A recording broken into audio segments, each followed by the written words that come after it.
চলো আজকের এই কেকটা কাদের জন্য বানাচ্ছি তোমরা কিন্তু পুরো ভিডিওটা না দেখলে বুঝতে পারবে না। হ্যাঁ, আমি তো খুব এক্সাইটেড ছিলাম কেকটা বানানোর জন্য। তোমরা কি এক্সাইটেড? তোমরা ভাবছো তো আমি এই কেকটা কাদের জন্য বানাচ্ছি? বিশ্বাস করো, কেকটা বানাতে বানাতে আমি একটাই কথা ভাবছিলাম, ভগবান কেকটা যেন একদম সেরকম হয় যেরকম আমি ভেবেছিলাম। বিশ্বাস করো, একদম সিম্পলের মধ্যে একটু গর্জিয়াস করার চেষ্টা করেছি, কারণ এখন না কেকটা একটু বেশি সিম্পল হলেই সবাই বেশি পছন্দ করে। তো দেখো, আমি আর আমার বোনের আইডিয়াতে এই কেকটা আমরা রেডি করেছি। কেকের ফাইনাল লুক হলো এটা। তোমাদের কেমন লাগলো অবশ্যই কিন্তু জানিও।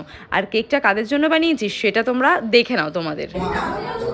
সো আজকে পিয়ালিকে অসংখ্য ধন্যবাদ আমাদের স্পেশাল দিনে এত সুন্দর একটা কেক উপহার দেওয়ার জন্য। আর সিরিয়াস বলতে কেকটার টেস্ট কেমন লেগেছে?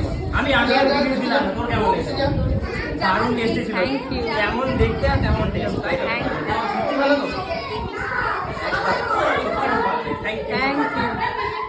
Ready? Happy birthday.